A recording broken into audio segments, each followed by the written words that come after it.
guys, welcome back to Ashar Books and welcome to my very late, sort of halfway through February, January wrap up, but that's just the way we're rolling, so we're gonna go with it.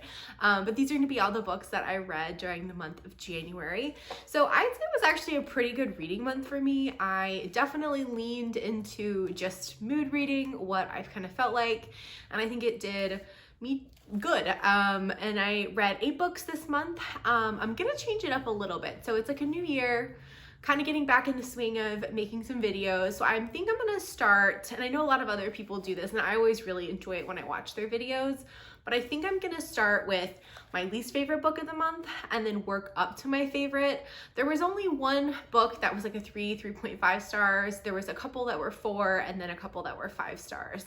If you're new around here or if it's been a while, I'm not someone who typically reads a ton of books that are 1 or 2 stars or even that many that are 3 stars, just because I'm someone that if I'm not really feeling the book, I typically just stop. I just stop reading it. So most of my books are going to be in the like 3, 4, 5 category. Some really fun, really great books this month. So really happy to kind of start the month off with a pretty like solid reading month and a couple books that were really almost like favorites. It's hard to say if it's gonna be a favorite for the year when it's January, but I mean, they're strong contenders, so we'll see. So the first book I read was Roma King by Callie Hart. This is a contemporary romance. It's on KU. I'm also really trying to read at least a couple of books a month on my Kindle Unlimited subscription because I just want to make sure I'm getting my money's worth. So this one I think I rated it 4 stars originally on Goodreads, but when I was making my list, I definitely think it's more like a 3.5 stars. I have read Callie Hart in the past, and typically she has pretty dark, pretty like steamy books. And this one just kind of fell short for me. I picked it up because I was intrigued by the idea of our main hero character being Roma or Gypsy, but I don't know, it just wasn't enough to pull me in. So this book follows our main female character who works at like a 911 call center, and she gets this phone call from this child at the beginning, and it kind of really sticks with her, and that kind of leads to the rest of the story and the events that'll play out. And then our hero grew up Roma. In the book it's called Roma, but it's kind of like that, what we might think, and I am not someone who knows a lot about this, but like a gypsy. But he's kind of gone away from that side of things. He doesn't really involve himself with it or his family.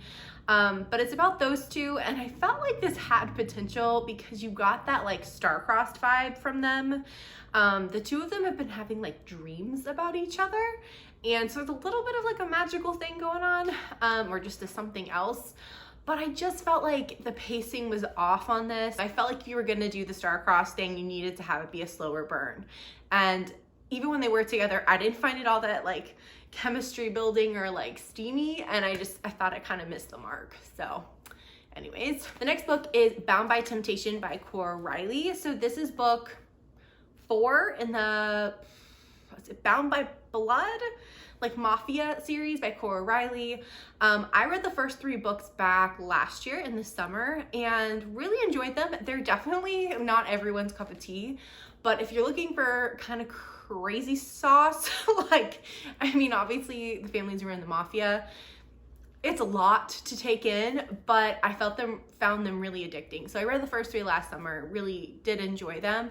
So I decided to continue on. I know a lot of people are reading them right now. I've seen a lot of friends picking them up, and so I'm like, oh, okay, I'll continue. And I did like this one. This one is about Lily and Romero, and Lily is the youngest of the sisters that you've read about so far in the series. And Romero is her bodyguard, and this has kind of been like simmering for a while. You knew that Lily had a really big crush on him, but he was quite a bit older than her and she was too young, so he was not interested. Obviously, she's older now, and I did really enjoy this one. I gave it 4 stars. I just felt like I wanted more, and I don't know exactly what that means. I mean, I think because it had been building up to this for a while, like you've been seeing this, I wanted something a little more epic for these two. Obviously, it's a bit of a like no-go, you're not supposed to be with your bodyguard, and there was a lot of things like working against them. So obviously there's a lot of roadblocks for this couple they're having to fight through. I felt like, and there's a lot of blowback that is caused for a lot of other people by these two trying to be together. It's very much so like a Romeo and Juliet type thing, without the poison. But I did enjoy it. I really liked that they got their happy ending. I just felt like I wanted more. Like I wanted almost like more drama, more angst.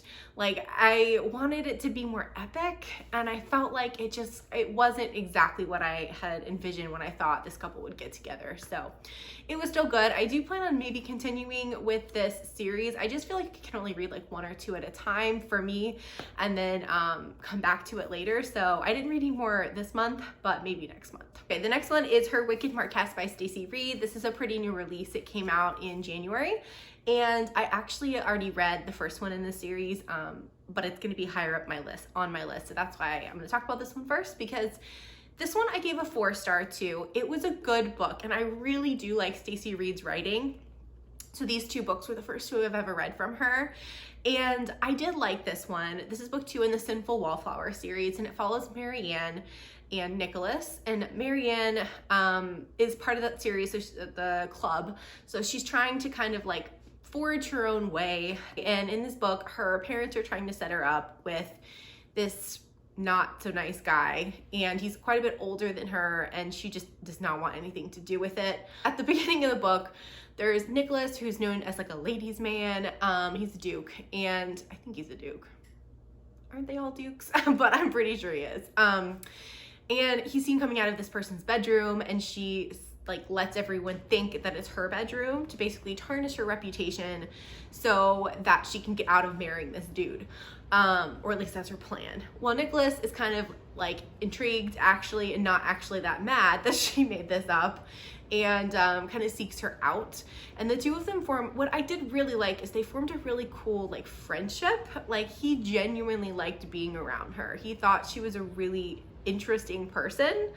And she's a really cool person. And I think that's the point, is that, you know, back then it didn't matter if you were different or interesting or amazing. If you were seen as not what society wanted, you would probably be considered a spinster at 23 or whatever. I think she's like 23. So I did really like that. There's some really fun scenes where he like comes to her bedroom and they just like talk and chat and hang out. And I liked that part of it. I thought that was really cool. What didn't work for me though is I just felt like, again, there's going to be some spoilers. I feel like I can't really talk about this too much without giving some spoilers. So if you don't want to know anything else, just fast forward till I put the book down and then I'll be done. But in this book, you know, Nicholas is seeking revenge for something that happened. Trigger warning also for assault, sexual assault. So just in case, you know, that's something that bothers you, that is part of the storyline, particularly part of Nicholas's revenge storyline. And I felt like that part of the storyline just kind of took over the story a little bit too much for me. These 2 are very much in love, very much love each other. They completely come together. They, you know, sleep together. And then, you know, after that, so he has already compromised her. We get to the end and he decides that because he thinks her brother is involved in something that happened in his past to do with the vengeance, he's not gonna marry her. And he's just gonna like completely leave. And I was like, what? Dude, you have, first of all, you love her. Second of all, you have completely compromised her. And if you leave her now, she is going to be completely ruined. And I just thought that was a really selfish thing to do, and I didn't like it. So I don't know, that kind of ruined it for me. Obviously things work out in the end and they get over it and it's fixed, but that part kind of made me give it a 4-star. And overall I did like this. I just didn't like it as much as the first one. The next one I read was The Midwinter Mail Order Bride by Katie Wilde. Well, not the next one I read, but the next one I'm going to talk about, because I also gave that one 4 stars. This one might be like a 4.5 though. I really enjoyed this book. I know a lot of people have read this. It's been kind of on my like radar for a while, and I finally picked it up, and this was really fun. So this is a fantasy romance, and like, don't let the cover that's a little bit not the best cover fool you. I thought this was a really good book. So this follows, is it Kale? I don't know if that's like how you pronounce his name, but and he's kind of like this conqueror, and he is like a warrior and has conquered this land, well, really saved this land from a very horrible ruler. And so he never really wanted to be king, but since he has won this war and taken over this land, they've made him king.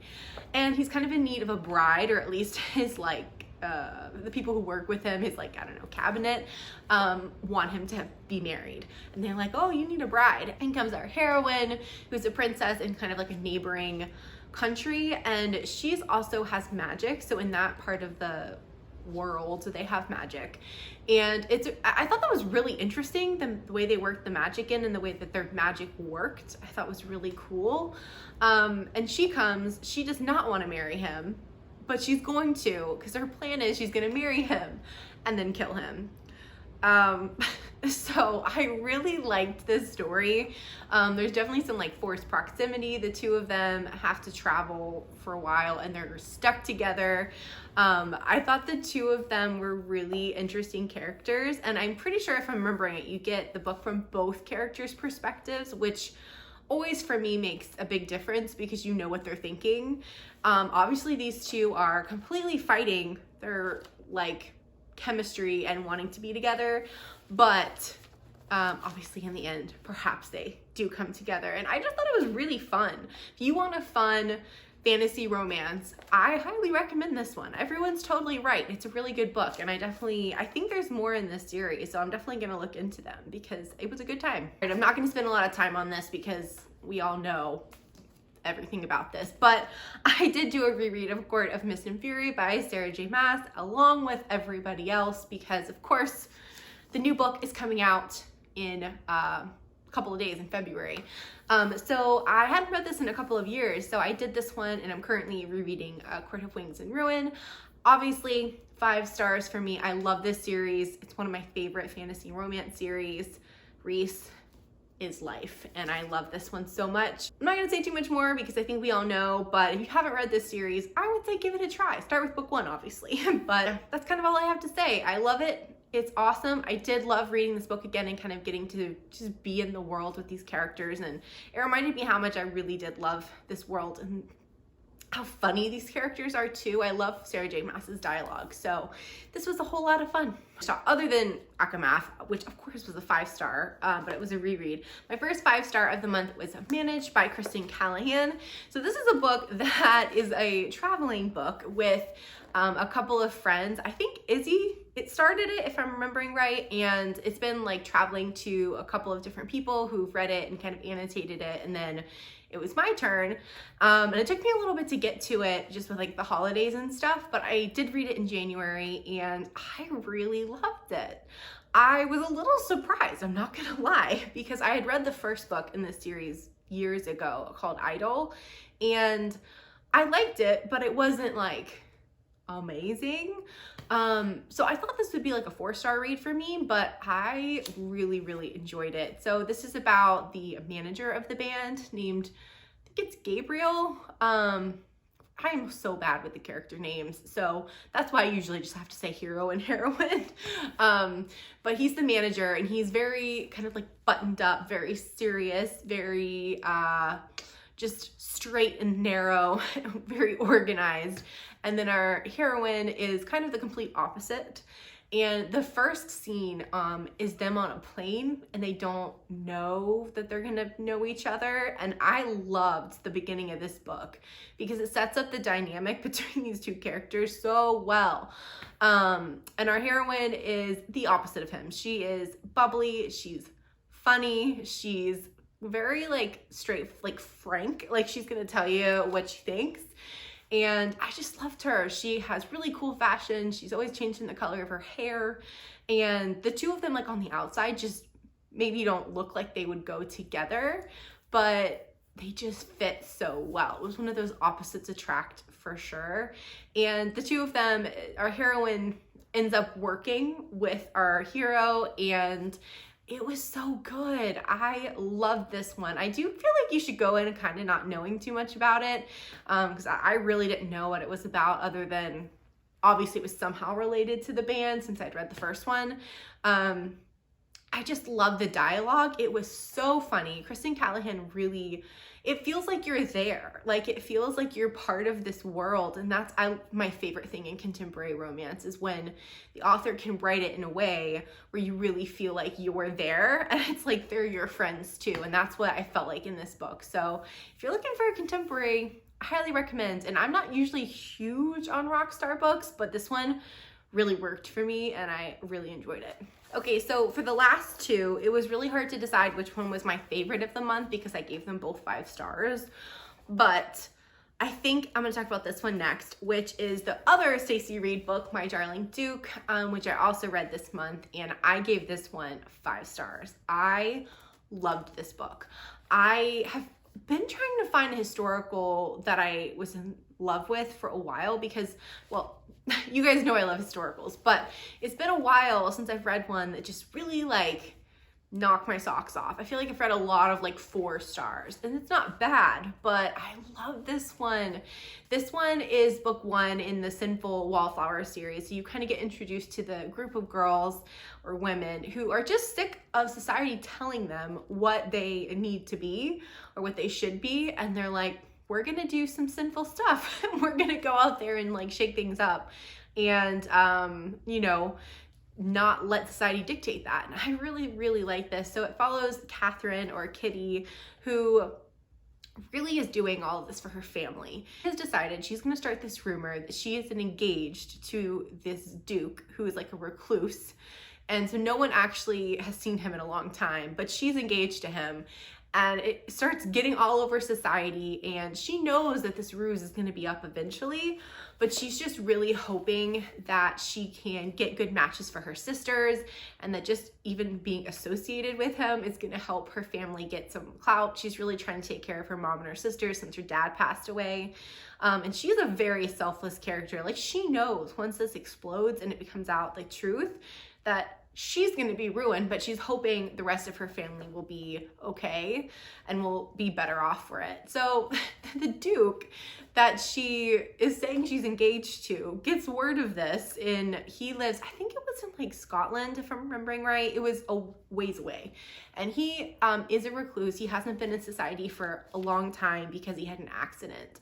And so he hasn't been in society, but he finds out about this rumor, and what I really loved is instead of being like angry, he might have had like a minute of anger, but then he's really like intrigued. He's like, okay, this girl sounds a little crazy, but also like kind of smart, and I want to get to know her. Like, who does that? And I really liked that he was more interested than angry. So it turns out he shows up, and she was shocked. And I love this book.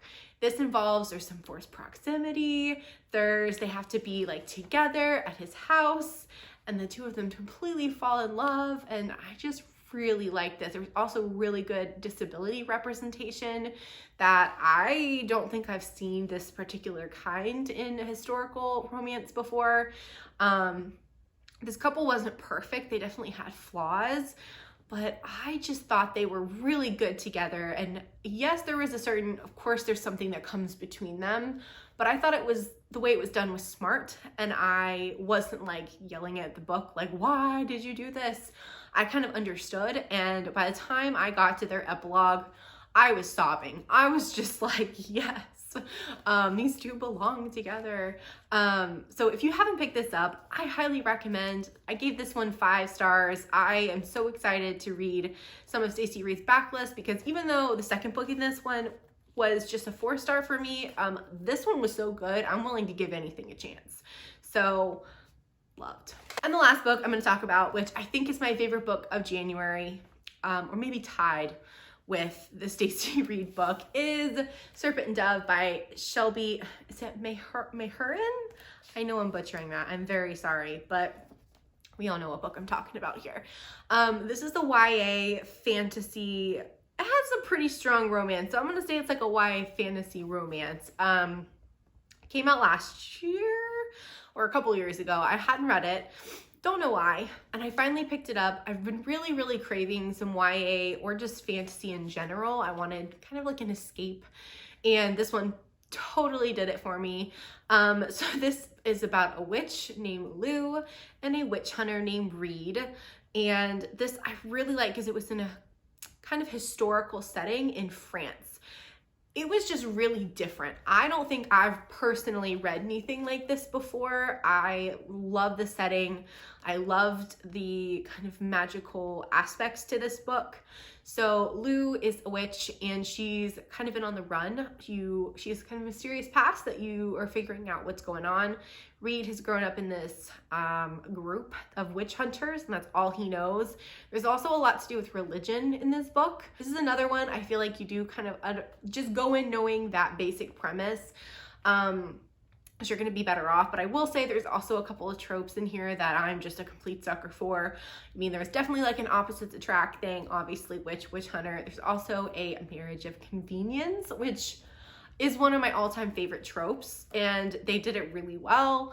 I just love this. The romance in a way was kind of a slow burn just because it took a while, obviously, for two people who are this different to come together, but this sets up this beautiful world, or not beautiful, kind of tragic world, but it described it so well.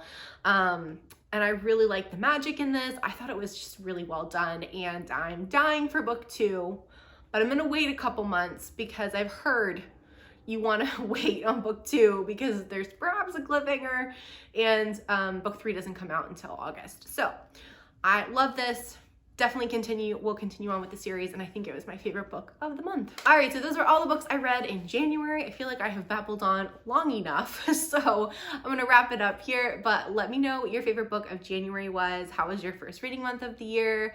Do you have any goals? What are they? I'd love to know. Thank you guys so much for watching, and I'll see you next time. Bye.